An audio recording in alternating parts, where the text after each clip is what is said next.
Motorists in Mangaung have been left frustrated by incomplete road construction projects.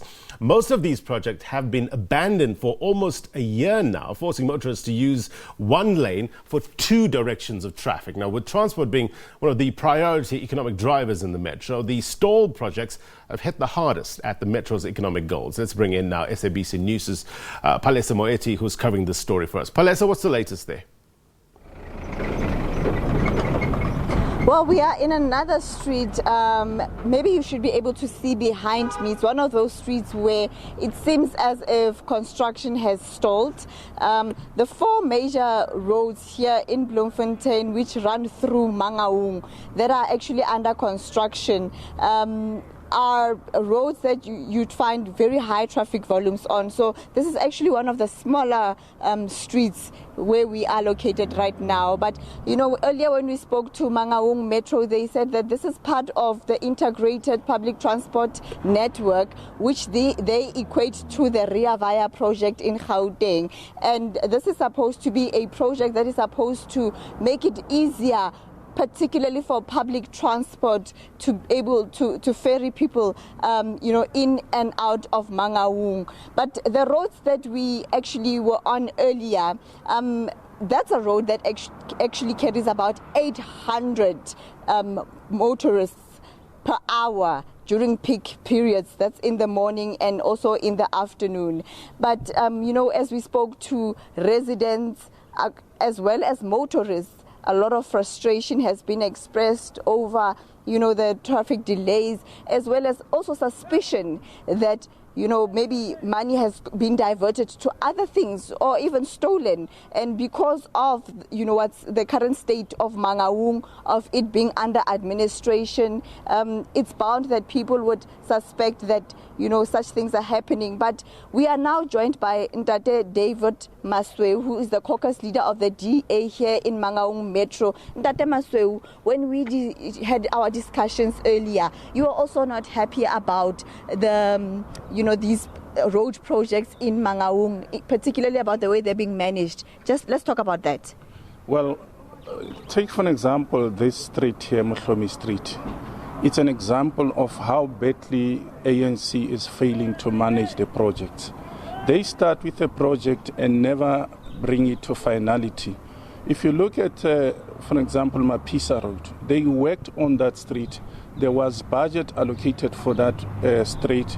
They worked on it. The question is, if you know you need something bigger to widen the road for IPTN, why didn't you include it with the initial stage of upgrading that street? This is typical of ANC. They spend money on projects and then later they never bring them to finality. Let me talk about this street, Mosheshe Street. They started with a contractor there and later the contractor was not paid and he left. We now hear he's going to take them to court. And you know what is the challenge with that?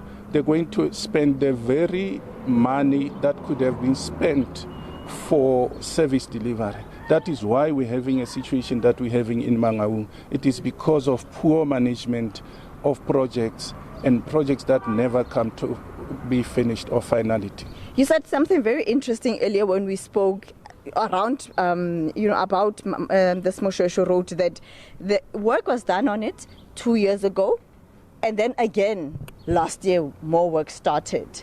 Tell us about that. Well, when they were working previously, apparently they wanted to upgrade the road because at the time it had deteriorated.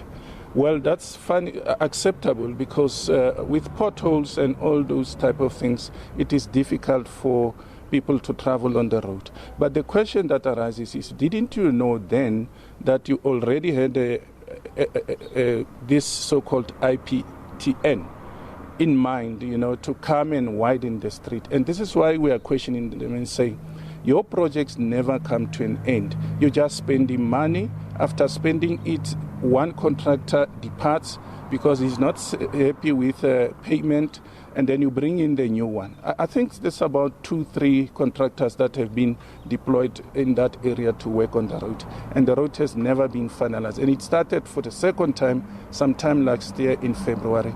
We are still sitting here. Now the challenge is the residents of Mangaung in the meantime are suffering, because you're talking about business people who've got businesses in that area. Now what is happening, because the road has been divided into two, one part has been worked on and never finalized.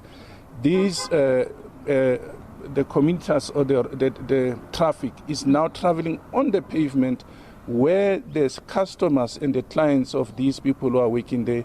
The business people are supposed to have clients parking in front of their businesses. They don't get income because of that. They eventually have to close the business. Thank you very much. That is Ntate David Maso from the DA, just taking us through some of the issues that have come up already. Like he said, there's a contractor who's taken the municipality to court because of, obviously non-payment. And there's also now issues of businesses that are affected. We spoke to, some of the business people earlier, complaining about, parking, complaining that it's no longer convenient for, their clients to come and, support them as much as they used to support them before. So it's really caused a lot of disruption. When we spoke to, or rather, we didn't even speak to them.